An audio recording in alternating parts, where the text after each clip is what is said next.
ہمارے گھر میں کوئی بڑی آسائش نہیں تھی، مگر مجھے لگتا تھا کہ ہمارا گھر محبت سے بھرا ہوا ہے۔ میں نے کبھی یہ نہیں سوچا تھا کہ ایک دن میں اسی گھر کے اندر بیٹھ کر اپنے شوہر کے رویے کو سمجھنے کی کوشش کر رہی ہوں گی۔ مجھے یہ خیال آئے گا کہ شاید اس کی زندگی میں کوئی اور عورت آ گئی ہے۔ سہیل کچھ عرصے سے میرے ساتھ بہت جھگڑا کرنے لگا تھا۔ پہلے وہ معمولی باتوں پر ناراض ہو جاتا تھا، پھر بات بڑھنے لگی تھی۔ میں کچھ پوچھتی کہ کیا ہوا ہے تو وہ کہتا کچھ نہیں، کبھی خاموش رہتا، کبھی میرے کسی سوال کا جواب نہیں دیتا۔ میں اس کے چہرے کو دیکھ کر اندازہ لگانے کی کوشش کرتی رہتی کہ آخر اس کے دل میں کیا ہے۔ ایک عورت جب اپنے شوہر کے رویے میں اچانک تبدیلی محسوس کرتی ہے تو وہ چاہے کتنی ہی مضبوط کیوں نہ ہو، اس کے دل میں سوال ضرور پیدا ہوتا ہے۔ میں بھی اسی کیفیت سے گزر رہی تھی۔ مجھے لگتا تھا شاید وہ کسی پریشانی میں ہے، شاید دفتر میں کوئی مسئلہ ہے، شاید پیسوں کی وجہ سے ذہنی دباؤ میں ہے۔ مگر پھر کبھی اس کا فون دیکھتے ہوئے میرے دل میں ایک اور خیال آتا کہ کہیں اس کی زندگی میں کوئی اور تو نہیں آ گئی۔ میں فوراً خود کو روک لیتی تھی۔ میں سوچتی تھی کہ یہ صرف شک ہے، مجھے ایسا نہیں سوچنا چاہیے۔ میں اپنے شوہر پر الزام کیسے لگا سکتی ہوں؟ وہ میرے لیے اتنی محنت کرتا ہے، گھر کا خرچ چلاتا ہے، میری ضروریات پوری کرتا ہے۔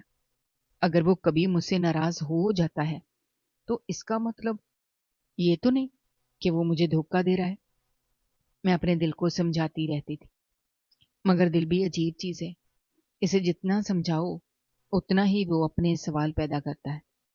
میں کئی راتوں تک اس کے پاس لیٹی ہوئی چھت کو دیکھتی رہتی تھی۔ وہ سو جاتا تھا مگر میری آنکھوں سے نیند دور ہوتی تھی۔ میں سوچتی رہتی تھی آخر وہ مجھ سے اتنا بدلا بدلا کیوں ہے۔ اسی دوران مجھے اپنی شادی سے پہلے ڈالی ہوئی کمیٹی یاد آئی تھی۔ میں نے 30,000 روپے کی کمیٹی ڈالی ہوئی تھی۔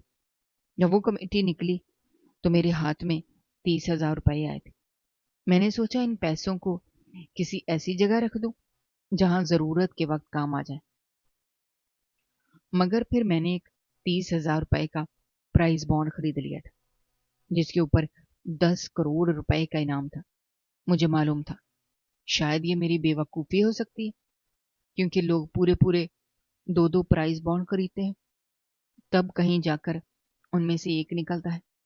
میں نے تو صرف ایک ہی خریدا تھا، مگر میرے ذہن میں ایک سادہ سی بات تھی، اگر یہ بھی نہ نکلا تو میرا پیسہ مکمل ضائع نہیں ہوگا، یہ بانڈ واپس ہو جائے گا، کچھ رقم کٹ جائے گی اور میرے پیسے مجھے واپس مل جائیں گے۔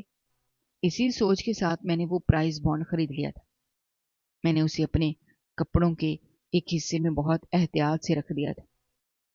پھر وقت گزرتا گیا، گھر کے مسائل آتے رہے، سہیل کی آمدنی وہی 60,000 رہی۔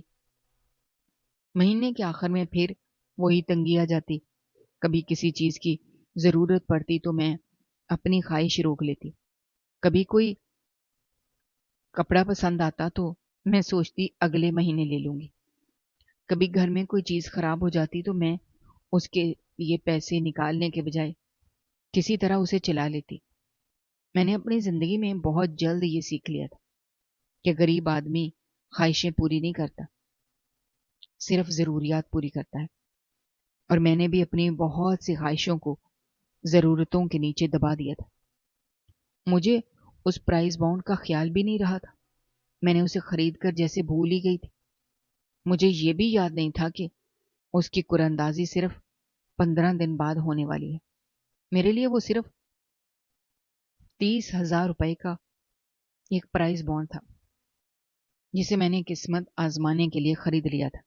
مجھے ذرا بھی اندازہ نہیں تھا کہ وہ کاغذ کا ایک چھوٹا سا ٹکڑا میری زندگی میں اتنا بڑا طوفان لے کر آنے والا ہے۔ ایک دن سہیل کا رویہ مزید عجیب ہو گیا۔ وہ پہلے کی نسبت زیادہ دیر باہر رہنے لگا، کبھی گھر آتا تو خاموش رہتا، کبھی بلا وجہ مجھ پر غصہ کرتا۔ میں اس کے سامنے بیٹھ کر پوچھتی کہ آپ مجھ سے ناراض کیوں ہیں؟ وہ کہتا میں تھکا ہوا ہوں، مجھے سکون کرنے دو۔ میں خاموش ہو جاتی تھی، پھر اپنے دل کو سمجھاتی کہ شاید واقعی کام کا دباؤ ہے، شاید پیسوں کی پریشانی ہے، شاید اسے کسی قرض کی فکر ہے، مگر میرے دل کے ایک کونے میں وہی شک موجود رہتا تھا کہ شاید اس کی زندگی میں کوئی اور آ گئی ہے۔ میں خود کو بار بار یہ کہتی کہ عروج، تمہیں ایسا نہیں سوچنا چاہیے، تمہارے پاس کوئی ثبوت نہیں ہے، صرف شوہر کے بدلتے ہوئے رویے سے کسی پر الزام نہیں لگایا جا سکتا۔ میں اپنے آپ کو روک لیتی تھی، مگر سہیل کی ہر نئی بات میرے اندر ایک نیا سوال پیدا کر دیتی تھی۔ کبھی وہ اپنے فون مجھ سے دور رکھنے لگا، کبھی کسی کا فون آتا تو دوسرے کمرے میں چلا جاتا، کبھی اچانک مسکرا دیتا، پھر مجھے دیکھ کر سنجیدہ ہو جاتا۔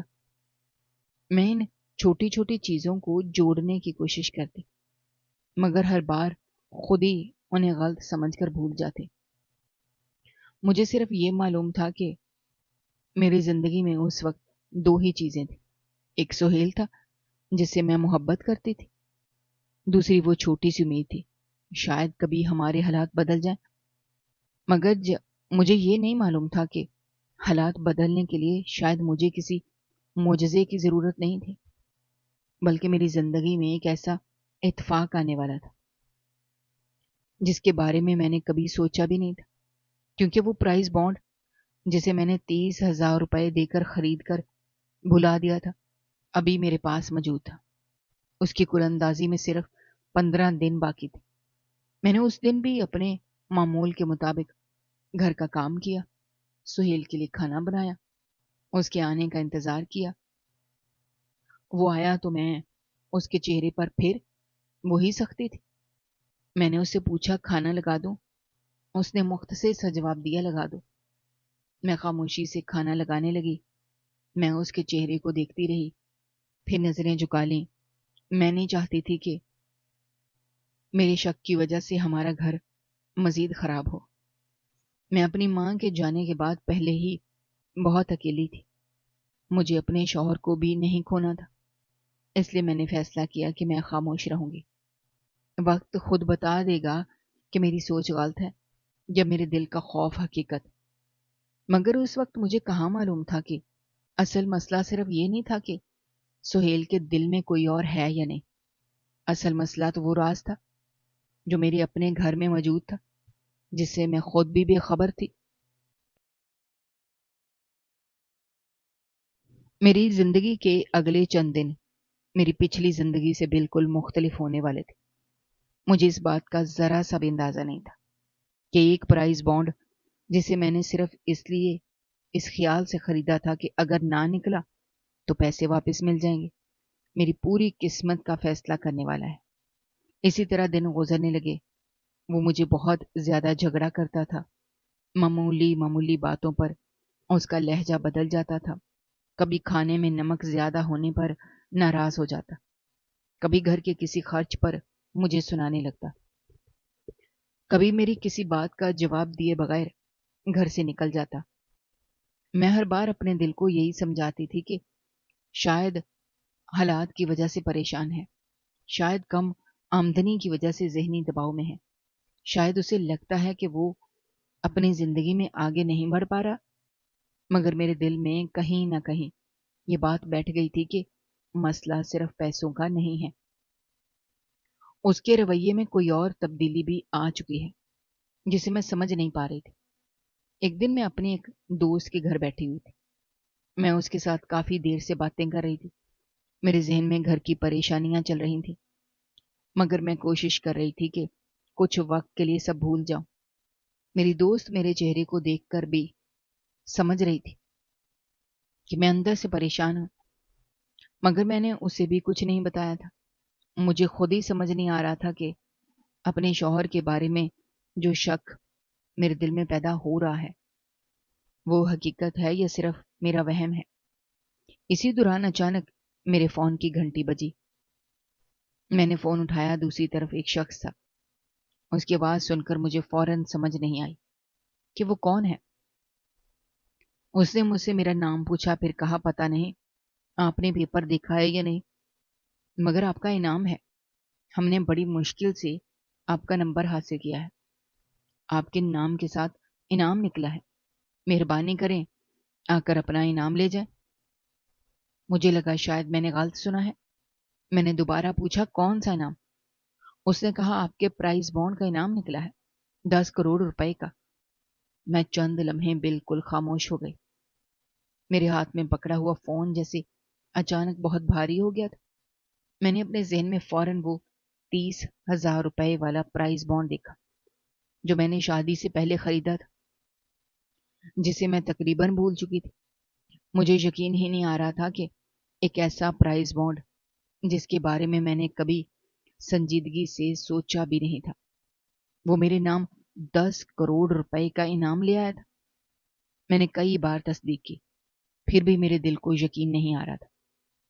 مجھے لگا شاید کوئی مذاق ہے، شاید کوئی غلطی ہوئی ہے، مگر دوسری طرف موجود شخص نے مجھے میرے نام کی مکمل تفصیل بتائی، تب مجھے یقین ہوا کہ واقعی میری قسمت بدل چکی ہے۔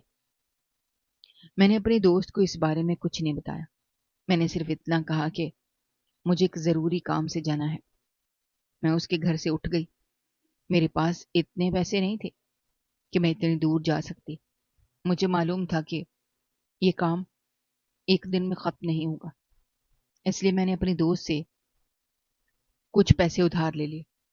میں نے اسے بھی وجہ نہیں بتائی، میں نے بس اتنا کہا کہ مجھے فوری ضرورت ہے۔ وہ میری دوست تھی، اس نے مجھ پر یقین کیا، مجھے کچھ رقم دے دی۔ میں نے وہ رقم اپنے پاس رکھی، پھر وہاں سے نکل گئی۔ میرا سفر کافی لمبا تھا، پورا دن لگ گیا۔ مجھے راستے بھر یہی خیال آتا رہا کہ جب میں گھر واپس جاؤں گی تو سہیل ضرور غصہ کرے گا، اسے میری فکر ہوگی، وہ سوچ رہا ہوگا کہ میں دوست کے گھر گئی تھی، ابھی تک واپس کیوں نہیں آئی۔ مگر عجیب بات یہ تھی کہ میرے فون پر سہیل کی ایک بھی کال نہیں آئی تھی۔ میں بار بار اپنا فون دیکھتی رہی کہ شاید وہ کال کرے گا، شاید پوچھے گا کہ کہاں ہو، مگر فون خاموش رہا۔ پہلے میں نے سوچا شاید وہ مصروف ہوگا، پھر سوچا شاید اسے یقین ہوگا کہ میں اپنی دوست کے گھر ہوں، مگر وقت گزرتا گیا، رات قریب آتی گئی، سہیل کی طرف سے کوئی کال نہیں آئی۔ میرے دل کو اس خاموشی نے بہت دکھ دیا۔ میں نے خود سے کہا کوئی بات نہیں، بے شک رات ہو جائے، مگر میں اپنے ہاتھ میں وہ خوشخبری لے کر ہی گھر جاؤں گی۔ میں نے سوچا جب میں سہیل کو بتاؤں گی کہ ہم کروڑ پتی بن گئے ہیں، وہ خوشی سے نہال ہو جائے گا، وہ شاید اپنے سارے غصے بھول جائے گا، وہ مجھے گلے لگا لے گا، شاید وہ کہے گا کہ اب ہماری زندگی بدل گئی ہے، اب مجھے ہر مہینے کے آخر میں پیسوں کی فکر نہیں ہوگی، اب ہمیں کسی چیز کے لیے سوچنا نہیں پڑے گا۔ میں اپنے دل میں اپنے شوہر کی خوشی کا تصور کر رہی تھی۔ مجھے لگ رہا تھا شاید یہی 10 کروڑ ہمارے درمیان پیدا ہونے والی تمام دوریاں ختم کر دیں گے۔ میں نے اپنے بیگ کو مضبوطی سے پکڑا ہوا تھا، میرے دل میں عجیب سی خوشی تھی۔ میں بار بار سوچ رہی تھی ابھی اسے بتاؤں گی کہ ہماری قسمت بدل گئی ہے، اب ہم کرائے کے گھر میں نہیں رہیں گے، اب اپنا گھر بنائیں گے، اب وہ اپنی مرضی کا کاروبار کرے گا، اب میں اپنی ماں کے بعد اکیلی نہیں رہوں گی۔ مجھے یہ احساس بھی تھا کہ میری ماں اگر آج زندہ ہوتی تو یہ خبر سن کر کتنی خوش ہوتی، مگر پھر میری آنکھیں نم ہو جاتی۔ کبھی میری زندگی کی سب سے بڑی خوشی بانٹنے کے لیے میری ماں میرے پاس نہیں تھی۔ جب میں آخر کار اپنے گھر پہنچی تو رات کافی ہو چکی تھی۔ میں نے گلی میں قدم رکھا تو میرے دل میں خوشی تھی، مگر جیسے ہی میں نے اپنے گھر کا دروازہ دیکھا میرے قدم رک گئے۔ دروازہ کھلا ہوا تھا۔ میں نے حیرت سے دروازے کی طرف دیکھا، مجھے لگا شاید سہیل باہر گیا ہوگا، مگر گھر کا دروازہ کھلا دیکھ کر میرے دل میں ایک عجیب سا خوف پیدا ہوا۔ میں اندر داخل ہوئی تو چند قدم چلنے کے بعد جو منظر میری آنکھوں کے سامنے آیا اسے دیکھ کر میرے قدم جیسے زمین میں جم گئے۔ میرے سامنے سہیل بیٹھا ہوا تھا، اس کے ساتھ ایک لڑکی تھی، وہ دلہن بنی ہوئی تھی، اس کے ہاتھوں پر مہندی لگی تھی، اس نے بھاری لباس پہنا ہوا تھا، اس کے زیورات چمک رہے تھے۔ میں کچھ لمحے اس منظر کو دیکھتی رہی، مجھے سمجھ ہی نہیں آئی کہ میں کیا دیکھ رہی ہوں۔ پھر میری نظر سہیل کے چہرے پر گئی۔ وہ بالکل پرسکون تھا، جیسے میرے سامنے کوئی غیر معمولی بات ہوئی ہی نہ ہو۔ میں نے اس لڑکی کو دیکھا، پھر سہیل کو دیکھا۔ میرے ہاتھ میں موجود بیگ اچانک بہت بھاری محسوس ہونے لگا، جس میں میری زندگی بدل دینے والے 10 کروڑ روپے موجود تھے۔ سہیل نے مجھے دیکھا تو اس کے چہرے پر کوئی خوشی نہیں آئی۔ اس نے صرف اتنا کہا کہ کہاں گئی تھی۔ میں ابھی جواب دینے ہی والی تھی کہ اس نے بے نیازی سے کہا، خیر اب مجھے کوئی پرواہ نہیں، یہ لو۔ اس نے میری طرف کچھ کاغذات بڑھائے، پھر وہ کاغذ میرے منہ پر مار دیے۔ میں نے وہ کاغذ پکڑے، میرے ہاتھ کانپنے لگے۔ میں نے دیکھا تو وہ طلاق کے کاغذات تھے۔ میری آنکھوں کے سامنے جیسے اندھیرا چھا گیا۔ میں نے سہیل کو دیکھا۔ میرے ذہن میں صرف ایک سوال تھا کہ یہ کیا ہے، کیوں ہے، کیسے ہے؟ میں نے پوچھا کہ یہ کیا ہے، آپ نے ایسا کیوں کیا؟ مجھے تو کچھ سمجھ ہی نہیں آ رہا۔ سہیل نے میری طرف دیکھا۔ اس کے چہرے پر وہ سختی تھی جو میں کئی ہفتوں سے دیکھ رہی تھی۔ اس نے کہا، میرا تم سے دل بھر گیا، اس لیے میں دوسری لے آیا ہوں۔ میں نے اس لڑکی کی طرف دیکھا جو خاموش بیٹھی ہوئی تھی۔ میرے دل میں ایک عجیب سی ٹیس اٹھی۔ مجھے اچانک سمجھ آ گیا کہ جس چیز کا مجھے اتنے دنوں سے شک تھا وہ حقیقت بن چکی تھی۔ میرے شوہر کی زندگی میں واقعی کوئی اور آ گئی تھی۔ سہیل نے مزید کہا کہ یہ تمہاری طرح نکمی نہیں ہے، یہ بھی مہینے کے 60-70 ہزار روپے کماتی ہے۔ ہم لوگ مل جل کر کمائیں گے، اپنا گھر بنائیں گے۔ اس کا کاروبار بھی ہے، چھوٹی سی کمپنی ہے، وہ بھی میرے نام ہو گئی ہے۔ اب میں بزنس مین بن گیا ہوں۔ عورت کے نصیب سے رزق ہوتا ہے۔ تم تو جب سے میرے گھر میں آئی ہو 2 وقت کی روٹی پوری کرنا مشکل ہو گیا تھا۔ میں اس کی بات سنتی رہی۔ میرے اندر کچھ ٹوٹتا رہا، مگر میرے چہرے پر عجیب سا سکون آ گیا تھا۔ میں سوچ رہی تھی کہ جس شخص کو ابھی کچھ دیر پہلے تک میں اپنی زندگی کی سب سے بڑی خوشخبری دینے جا رہی تھی، وہ مجھے اپنی زندگی سے نکال چکا تھا۔ وہ سمجھ رہا تھا کہ اس نے ایک ایسی عورت کو چھوڑ دیا ہے جس کے پاس کچھ نہیں ہے۔ وہ یہ سمجھ رہا تھا کہ دوسری عورت کے 60-70 ہزار روپے کی آمدنی اس کی زندگی بدل دے گی۔ اسے یہ بھی یقین تھا کہ اس عورت کی چھوٹی سی کمپنی اس کے نام ہو جانے کے بعد وہ بڑا بزنس مین بن جائے گا۔ مگر اسے کیا معلوم تھا کہ جس عورت کو وہ نکمی سمجھ کر گھر سے نکال رہا ہے، اس کے بیگ میں 10 کروڑ روپے موجود ہیں۔ میں اسے یہ سچ بتا سکتی تھی۔ میں اسے بتا سکتی تھی کہ سہیل، تم نے جس عورت کو چھوڑا وہ اب غریب نہیں رہی۔ تم جس عورت کو 2 وقت کی روٹی کا بوجھ سمجھ رہے ہو، اس کے پاس 10 کروڑ روپے ہیں۔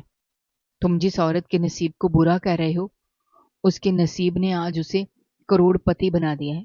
مگر میں خاموش رہی۔ مجھے نہ جانے کیوں اس وقت اس پر رحم آیا۔ شاید اس لیے کہ مجھے محسوس ہو گیا تھا کہ جس شخص نے میری قدر میرے پاس موجود پیسوں سے نہیں بلکہ میری غربت سے کی تھی، اسے میری حقیقت جاننے کی ضرورت نہیں تھی۔ میں نے سوچا اگر آج اسے معلوم ہو گیا کہ میرے پاس 10 کروڑ روپے ہیں تو شاید وہ طلاق کے کاغذ پھاڑ ڈالے گا، شاید اس لڑکی کو چھوڑ دے گا، شاید مجھے دوبارہ قبول کرنے کی کوشش کرے گا۔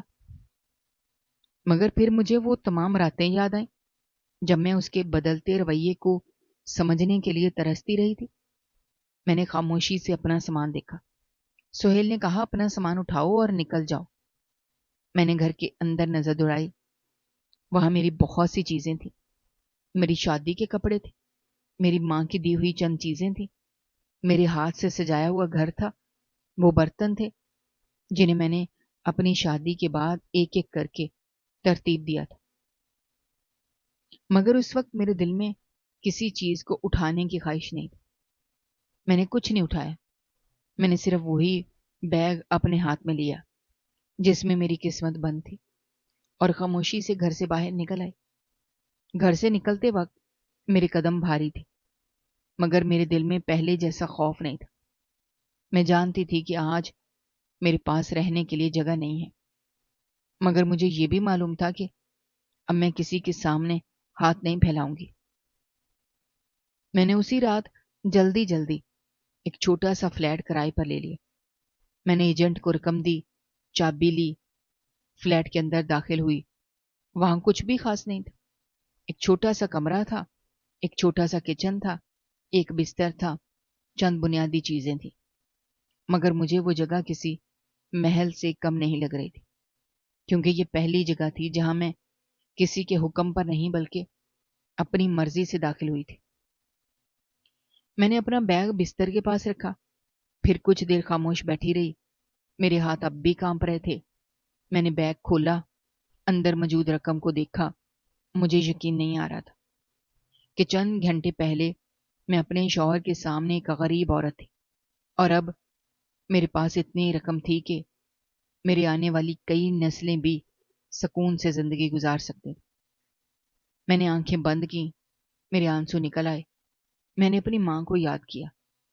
مجھے لگا اگر وہ آج زندہ ہوتی تو میں سب سے پہلے اس کے پاس جاتی، اس کے ہاتھ چومتی، اسے بتاتی کہ ماں دیکھو، تمہاری بیٹی آج اکیلی نہیں ہے، اللہ نے اس کے لیے راستہ نکال دیا ہے۔ رات کافی گزر چکی تھی، مگر مجھے نیند نہیں آ رہی تھی۔ میرے ذہن میں سہیل کی باتیں گھوم رہی تھی۔ عورت کے نصیب سے رزق ہوتا ہے، یہ جملہ بار بار میرے کانوں میں گونج رہا تھا۔ میں نے سوچا واقعی عورت کے نصیب سے رزق ہوتا ہے، مگر شاید وہ رزق ہمیشہ اس مرد کے لیے نہیں ہوتا جس کے گھر میں عورت جاتی ہے۔ کبھی کبھی اللہ عورت کے اپنے نصیب میں ایسا رزق لکھ دیتا ہے جس کا اسے خود بھی علم نہیں ہوتا۔ سہیل مجھے نکمی سمجھ رہا تھا۔ اسے لگ رہا تھا کہ میری وجہ سے اس کے گھر میں تنگی ہے، مگر اسی وقت میرے ہاتھ میں 10 کروڑ روپے تھے۔ میں نے رات بھر بہت رویا، مگر میرے آنسوؤں میں اب بے بسی کم تھی، شکر زیادہ تھا۔ میں نے سوچا اگر آج سہیل مجھے گھر سے نہ نکالتا تو شاید میں کبھی خود کو نہیں پہچان پاتی، شاید میں ہمیشہ اسی گھر میں بیٹھ کر اس کے غصے کو سہتی رہتی، شاید میں اس کے بدلتے رویے کو محبت کے نام پر برداشت کرتی رہتی، شاید میں اس کی دوسری عورت کے بارے میں سوچ سوچ کر خود کو تکلیف دیتی رہتی۔ مگر اللہ نے میرے لیے ایک ایسا راستہ کھولا جس کا مجھے پہلے سے علم ہی نہیں تھا۔ اس رات میں نے اپنے دل میں ایک بات مضبوطی سے بٹھا لی تھی کہ انسان کی عزت کسی دوسرے انسان کے ہاتھ میں نہیں ہوتی۔ سہیل نے مجھے گھر سے نکالا تھا، مگر وہ میری زندگی نہیں نکال سکتا تھا۔ اس نے مجھے طلاق دی تھی، مگر وہ میری قسمت سے میرا حق نہیں چھین سکتا تھا۔ اس نے مجھے غریب سمجھا تھا، مگر وہ میرے نصیب کا فیصلہ نہیں کر سکتا تھا۔ میں نے اپنی آنکھوں کے آنسو صاف کیے، پھر کھڑکی کے پاس جا کر بیٹھ گئی۔ باہر رات خاموش تھی، شہر کی روشنیاں دور تک پھیلی ہوئی تھی۔ میں نے آسمان کی طرف دیکھا تو دل میں ایک عجیب سا سکون اتر آیا۔ مجھے آج پہلی بار محسوس ہوا کہ کبھی کبھی زندگی انسان کو ایک ایسی جگہ لا کھڑا کرتی ہے جہاں ہر طرف دروازے بند دکھائی دیتے ہیں، مگر اس وقت کہیں ایک ایسا دروازہ کھل رہا ہوتا ہے جس کا انسان کو علم تک نہیں ہوتا۔ سہیل نے میرے لیے گھر کا دروازہ بند کیا تھا، میری شادی کا دروازہ بند کیا تھا، میری محبت کا دروازہ بند کیا تھا، مگر میرے سامنے رزق کا ایسا دروازہ کھل چکا تھا جس کے اندر 10 کروڑ روپے تھے۔ میرے پاس اپنا گھر نہیں تھا، مگر اب میں اپنا گھر خرید سکتی تھی۔ میرے پاس سہیل نہیں تھا، مگر اب مجھے کسی کے سہارے کی ضرورت بھی نہیں تھی۔ میرے پاس ماں نہیں تھی، مگر اس کی دعاؤں کا احساس آج بھی میرے ساتھ۔ میں اس رات آنکھوں میں آنسو لیے سوئی ضرور تھی، مگر پہلی بار میری نیند میں کسی کے چھوڑ جانے کا خوف نہیں تھا۔ مجھے معلوم تھا کہ صبح جب میری آنکھ کھلے گی تو مجھے اپنی زندگی خود بنانی ہے۔ مجھے کسی شوہر کے غصے کا انتظار نہیں کرنا، مجھے کسی کے فون کی فکر نہیں کرنی، مجھے کسی کے ہاتھ میں اپنی خوشی نہیں دینی، مجھے اپنے لیے فیصلے کرنے ہیں۔ میں نے اپنی پوری زندگی میں پہلی بار خود کو آزاد محسوس کیا۔ سہیل کو شاید لگا تھا کہ اس نے مجھے گھر سے نکال کر میری زندگی برباد کر دی ہے، مگر حقیقت یہ تھی کہ اس نے میرے لیے وہ راستہ کھول دیا تھا جس پر میں خود چلنے سے ڈرتی تھی۔ میں نے اپنا گھر کھویا تھا مگر مجھے اپنی زندگی مل گئی تھی۔ میں نے شوہر کھویا تھا مگر مجھے اپنا اعتماد مل گیا تھا۔ میں نے ایک رشتہ کھویا تھا مگر مجھے اپنی قیمت کا احساس مل گیا تھا۔ سب سے بڑھ کر میں نے وہ 10 کروڑ روپے نہیں جیتے تھے، بلکہ مجھے ایسا موقع ملا تھا جس نے مجھے یہ سمجھا دیا تھا کہ میری زندگی کی قیمت کسی ایک انسان کے ساتھ جڑی ہوئی نہیں ہے۔ اس رات میرے آنسو بہتے رہے، میرے دل میں دکھ بھی تھا مگر میرے دل میں ایک عجیب سی امید بھی پیدا ہو چکی تھی۔ مجھے لگا اللہ نے واقعی میرے لیے ایک دروازہ بند کیا تھا، مگر اسی لمحے میرے سامنے کئی نئے راستے کھول دیے تھے۔ میں اپنے چھوٹے سے فلیٹ میں اکیلی بیٹھی تھی مگر مجھے پہلی بار اپنی تنہائی سے خوف نہیں آ رہا تھا، کیونکہ مجھے معلوم تھا کہ اب میری زندگی کسی دوسرے کے فیصلے پر نہیں چلے گی۔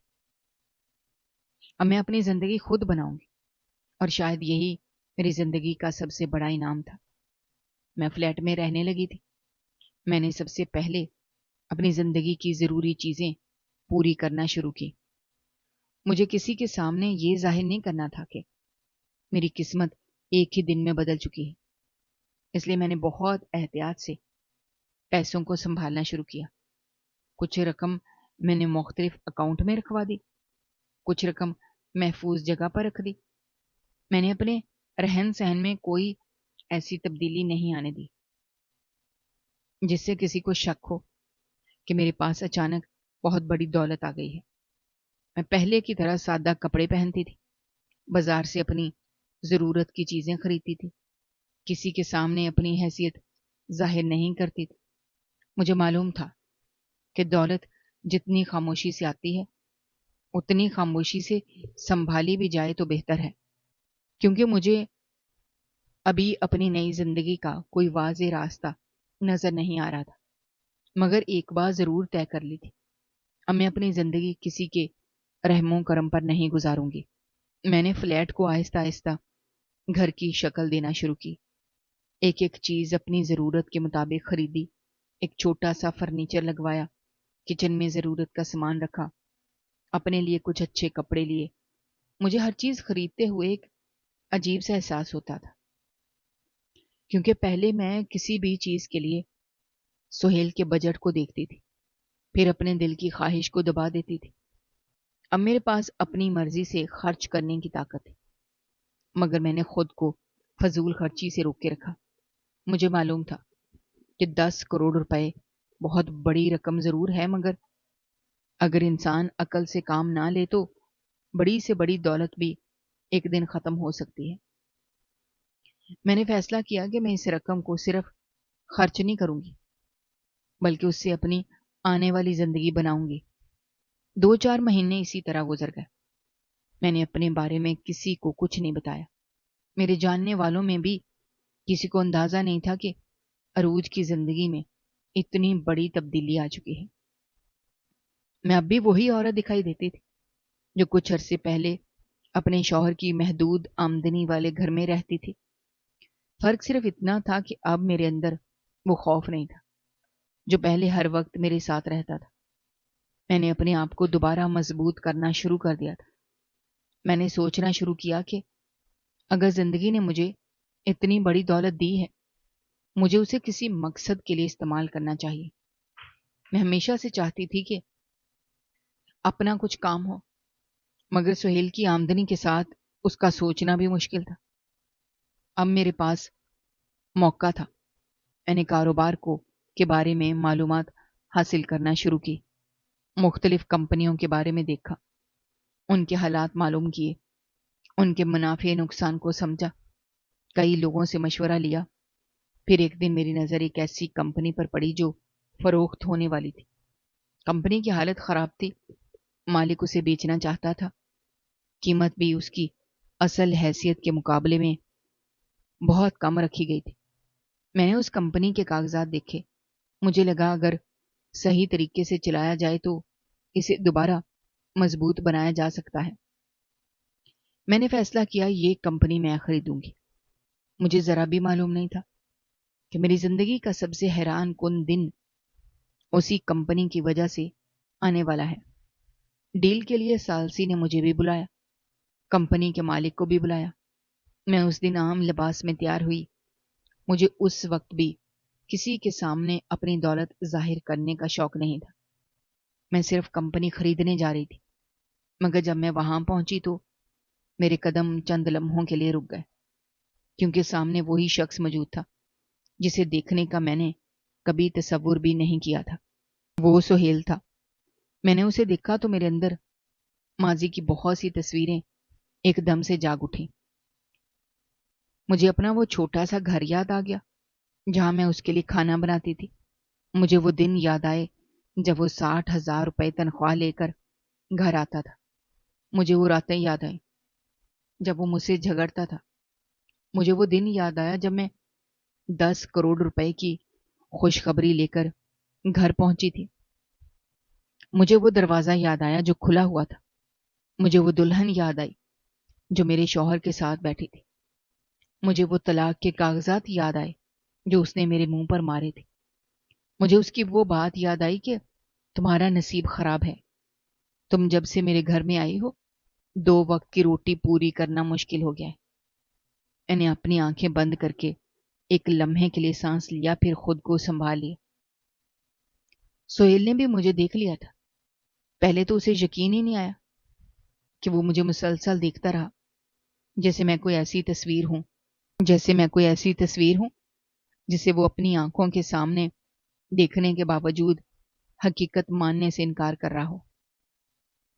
سالسی نے اسے بتایا کہ میڈم بھی آ گئی ہیں جو آپ کی کمپنی خریدنا چاہتی ہیں۔ سہیل نے میری طرف دیکھا، پھر اس کے چہرے کا رنگ بدل گیا۔ اس کے حلق میں جیسے پانی اٹک گیا ہو۔ اس نے حیرت سے کہا، تم؟ میں نے فوراً اس کی بات روک دی۔ میں نے کہا، آپ مجھے آپ کہہ کر مخاطب کریں۔ وہ چند لمحے خاموش رہا۔ اس کے چہرے پر ایسی حیرت تھی جیسے میں آج بھی بھول نہیں سکتی۔ وہ شاید سوچ رہا تھا کہ جس عورت کو اس نے ایک معمولی آمدنی والے گھر سے نکالا تھا، وہ آج اس کے سامنے ایک کمپنی خریدنے کے لیے کیسے بیٹھ سکتی ہے۔ اس کی آنکھوں میں بے شمار سوال تھے، مگر میرے پاس ان سوالوں کے جواب دینے کی کوئی ضرورت نہیں تھی۔ سالسی نے کمپنی کے کاغذات میرے سامنے رکھے۔ میں نے انہیں دیکھا، پھر میری نظر سہیل پر گئی۔ وہ خاموش بیٹھا تھا۔ اس کے چہرے سے صاف معلوم ہو رہا تھا کہ اسے اپنی زندگی کے فیصلوں پر پہلی بار شک ہو رہا تھا۔ میں نے دل میں سوچا کہ آج میں اس کمپنی کو خرید سکتی ہوں، مگر میں اسے خریدنا نہیں چاہتی، کیونکہ میں یہاں صرف کاروبار کرنے نہیں آئی تھی۔ میں یہاں اپنی زندگی کا ایک باب دوبارہ دیکھنے آئی تھی۔ میں چاہتی تھی سہیل اپنی آنکھوں سے دیکھے کہ جس عورت کو اس نے بے قیمت سمجھا تھا وہ آج کہاں کھڑی ہے۔ میں نے وہیں کمپنی خریدنے سے انکار کر دیا۔ سالسی حیران رہ گیا۔ کمپنی کا مالک بھی حیران ہوا۔ سہیل تو جیسے اپنی جگہ سے ہل بھی نہیں پا رہا تھا۔ میں نے صاف کہا، مجھے یہ کمپنی نہیں چاہیے۔ میں نے کسی کو یہ نہیں بتایا کہ میرے پاس 10 کروڑ روپے ہیں۔ میں نے کسی کو یہ بھی نہیں بتایا کہ میں چاہوں تو اس کمپنی کو نقد خرید سکتی ہوں۔ میں نے صرف اتنا چاہا تھا کہ سہیل کو اپنی غلطی کا احساس ہو، اسے معلوم ہو کہ اس نے جس عورت کو اپنے لیے بوجھ سمجھ کر نکال دیا تھا وہ اب کسی کے سہارے کی محتاج نہیں ہے۔ میں نے سہیل کی طرف دیکھا، پھر کہا، جس دن تم نے دوسری شادی کر کے مجھے طلاق دے دی تھی، اسی دن مجھ پر قسمت مہربان ہوئی تھی۔ وہ میری بات سن کر بالکل خاموش ہو گیا۔ اس کے چہرے پر حیرت تھی۔ شاید وہ سمجھ نہیں پا رہا تھا کہ قسمت نے میرے ساتھ ایسا کیا کیا تھا۔ مگر میں نے اسے یہ نہیں بتایا کہ میرے پاس 10 کروڑ روپے ہیں۔ میں نے اسے اپنی دولت کا 1 روپیہ بھی نہیں دکھایا۔ میں چاہتی تھی کہ وہ اپنی سوچ کے اندر رہ کر اپنی غلطی کو سمجھے۔ میں نے اسے کہا، تم نے بہت بڑی غلطی کر دی، اب تمہارا انجام بھی میں دیکھ کر ہی جاؤں گی۔ سہیل کی آنکھوں میں اچانک آنسو آ گیا۔ وہ اپنی جگہ سے اٹھا میرے قریب آنے کی کوشش کی مگر میں ایک قدم پیچھے ہو گئی۔ اس نے کہا مجھے معاف کر دو، میں نے بہت بڑی غلطی کی، میں نے تمہیں غلط سمجھا۔ میں نے کہا مجھے تم سے کچھ نہیں چاہیے، کم سے کم مجھے معاف کر دو، میری حالت بہت خراب ہے۔ میں خاموشی سے اسے دیکھتی رہی۔ مجھے اس شخص پر ترس ضرور آ رہا تھا مگر میرے دل میں وہ محبت نہیں تھی جو کبھی اس کے لیے ہوا کرتی تھی۔ میں نے سوچا تھا کہ شاید ایک دن ایسا آئے گا جب وہ میرے سامنے بیٹھ کر اپنی غلطی مانے گا، مگر میں نے کبھی یہ نہیں سوچا تھا کہ جب وہ ایسا کرے گا تب میرے دل میں اس کے لیے کچھ باقی نہیں رہے گا۔ سہیل نے روتے ہوئے بتایا کہ میری دوسری بیوی نے بھی مجھے دھوکہ دیا ہے، اس کی زندگی میں کوئی اور ہے۔ مجھے اسی دن پتہ چل گیا تھا، وہ کسی سے فون پر بات کر رہی تھی، اس نے مجھ سے جھوٹ بولا، میں نے اس کی بات پر یقین کر لیا۔ اب مجھے معلوم ہوا کہ وہ بھی میرے ساتھ بے وفائی کر رہی ہے۔ میں اس کی بات سنتی رہی، پھر میرے دل میں ایک عجیب سی تلخی پیدا ہوئی۔ میں نے اس سے کہا کہ تم بھی تو وہی ہو، تم بھی تو بے وفا ہو۔ وہ خاموش ہو گیا۔ میں نے کہا تمہیں مجھ میں کیا کمی نظر آئی تھی جو تم نے دوسری شادی کی تھی؟ ابھی تو ہمارے بچے بھی نہیں ہوئے تھے، تم نے صرف یہ کہہ کر مجھے چھوڑ دیا تھا کہ تمہارا مجھ سے دل بھر گیا ہے۔ تم نے کہا تھا اب جاؤ اپنی زندگی گزارو۔ میں اس وقت تمہارے سامنے سے سر اٹھا کر نکلی تھی، آج بھی سر اٹھا کر کھڑی ہوں۔ فرق صرف اتنا ہے کہ اس وقت میرے ہاتھ میں صرف ایک بیگ تھا، آج میرے ہاتھ میں اپنی زندگی کا فیصلہ ہے۔ سہیل کی آنکھوں سے آنسو بہنے لگے۔ وہ بار بار معافی مانگ رہا تھا مگر میرے دل میں اب معافی سے زیادہ ایک سبق تھا۔ میں نے سوچا جس عورت کو وہ 60-70 ہزار روپے کی آمدنی کی وجہ سے مجھ سے بہتر سمجھ رہا تھا، آج وہی عورت اس کے لیے مسئلہ بن چکی تھی۔ جس کمپنی کو وہ اپنی کامیابی سمجھ رہا تھا وہ کمپنی ڈوب رہی تھی۔ جس شادی کو وہ اپنی ترقی سمجھ رہا تھا وہ اس کی زندگی کا سب سے بڑا دھوکہ بن چکی تھی۔ اور جس بیوی کو وہ اپنے لیے منحوس سمجھ رہا تھا وہی بیوی اس وقت اس کے سامنے اپنے قدموں پر کھڑی تھی۔ میں نے اسے کچھ نہیں بتایا کہ 10 کروڑ روپے میرے پاس ہیں۔ میں نے یہ بھی نہیں بتایا کہ میں نے اپنی رقم کا بڑا حصہ محفوظ کر دیا ہے، میں نے کاروبار کے لیے سرمایہ الگ کر لیا ہے، میں نے اپنے مستقبل کے منصوبے بنا لیے ہیں۔ میں نے اسے صرف اتنا دکھایا کہ میں اب کسی کی محتاج نہیں ہوں۔ میں وہاں سے نکلنے لگی تو سہیل نے پھر کہا عروج مجھے معاف کر دو۔ میں نے ایک لمحے کے لیے اسے دیکھا، پھر کہا کہ معافی دل سے نکلتی ہے مگر بھروسہ واپس نہیں آتا۔ تم نے جو فیصلہ کیا تھا وہ تمہارا تھا، اب میری زندگی کے فیصلے میرے ہوں گے۔ میں نے وہاں سے قدم باہر رکھا تو میرے اندر ایک عجیب سا سکون تھا۔ میں نے پیچھے مڑ کر نہیں دیکھا۔ میرے پاس پیسہ تھا مگر اس سے زیادہ میرے پاس خود اعتمادی تھی۔ میں چاہتی تو اس وقت وہ کمپنی خرید کر سہیل کے سامنے اپنی دولت کا ثبوت رکھ سکتی تھی، مگر مجھے ایسا کرنے کی ضرورت محسوس نہیں ہوئی، کیونکہ میں جان چکی تھی کہ میری اصل کامیابی کسی کمپنی کا مالک بننا نہیں تھی۔ میری اصل کامیابی یہ تھی کہ جس شخص کے فیصلے کبھی میری پوری زندگی کو ہلا دیتے تھے آج اس کے فیصلے میری زندگی پر کوئی اثر نہیں رکھتے تھے۔ میں اپنے فلیٹ میں واپس آئی تو بہت دیر تک خاموش بیٹھی رہی۔ مجھے اپنی ماں یاد آئی۔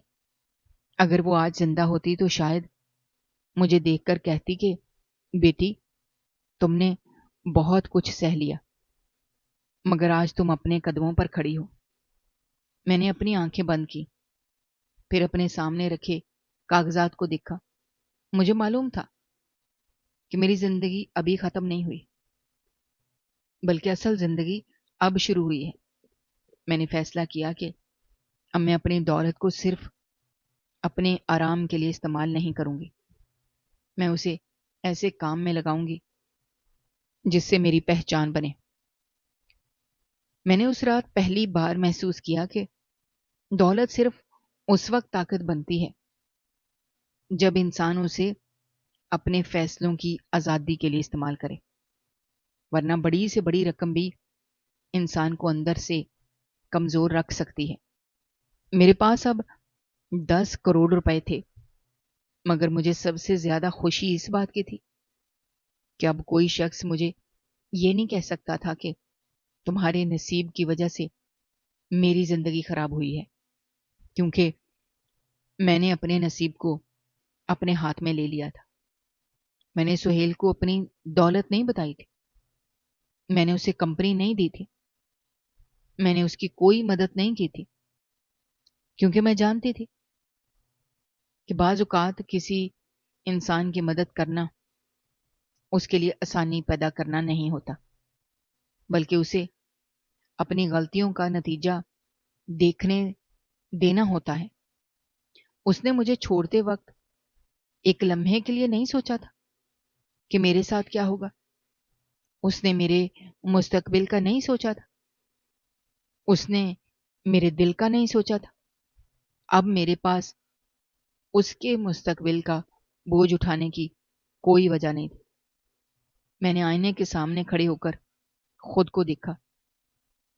مجھے وہ عروج یاد آئی جو کبھی اپنے شوہر کے سامنے کھڑے ہو کر اس کے غصے سے ڈرتی تھی۔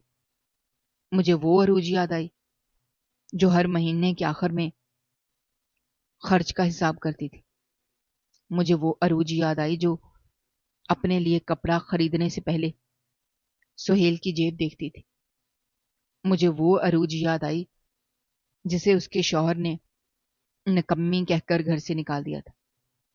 پھر میں نے اپنے آپ کو دیکھا تو مجھے ایک نئی عروج نظر آئی جو اپنے فیصلے خود کر سکتی تھی، جو اپنی مرضی سے کاروبار خرید سکتی تھی، جو کسی کے سامنے اپنی حیثیت ثابت کرنے کی محتاج نہیں تھی۔ دوستو، ہماری آج کی یہ کہانی آپ کو کیسی لگی؟ کامنٹ باکس میں اپنی رائے کا اظہار کرنا مت بھولے گا، اور اگر آپ ہمارے چینل پر نئے ہیں تو چینل کو سبسکرائب کرنا بھی مت بھولے گا۔ شکریہ، اللہ حافظ۔